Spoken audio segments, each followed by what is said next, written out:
পুজো তো এসেই গেল, আমরা নিজেরা অনেক কিছু কেয়ার করছি, নিজেদের স্কিন কেয়ার, হেয়ার কেয়ার, সাথে আমাদের ঘরেরও কিছু কেয়ার করতে হবে।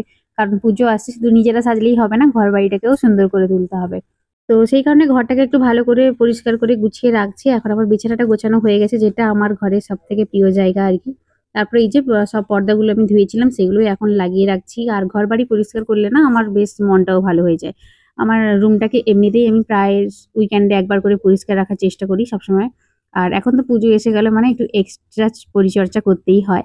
তো যাই হোক, এখন সমস্ত জামাকাপড় রোদ থেকে তুলে এনেছি। আজকে ওয়েদারটা বেশ ভালো ছিল, সেই কারণে হয়তো এতগুলো কাজ করতে পেরেছি। ওয়েদার ভালো থাকলে কিন্তু এসব কাজ করার একটা আলাদাই এনার্জি থাকে। কিন্তু ওয়েদার যদি খারাপ থাকে, বৃষ্টি হয়, তাহলে কিন্তু এসব কাজ করতে একদমই ভালো লাগে না। আজকে ওয়েদারটা খুবই ভালো ছিল। যাই হোক, আমার সমস্ত জামাকাপড়গুলো ভাঁজ করা হয়ে গেছে। আর আমি না একটুখানি সময় পেলেই ঘরবাড়িগুলো গোছাতে শুরু করে দিই। আমার একটু অগোছালো ঘর একদম ভালো লাগে না। সবসময় ঘরগুলোকে সুন্দর করে সাজিয়ে পরিপাটি রাখতে আমার বেশ ভালো লাগে। চিনি হওয়ার আগে তো আরো সুন্দর করে গোছানো থাকতো। এখন চিনি প্রচন্ডভাবে এলোমেলো করে আর আমি সারাক্ষণ গোছাতে থাকি। এক দিন তো আমাকে ৪ থেকে ৫ বার বিছানাটাকে পরিষ্কার করতে হয়। মানে আমি ঘর গোছাতে একদম হাঁপিয়ে পড়ি।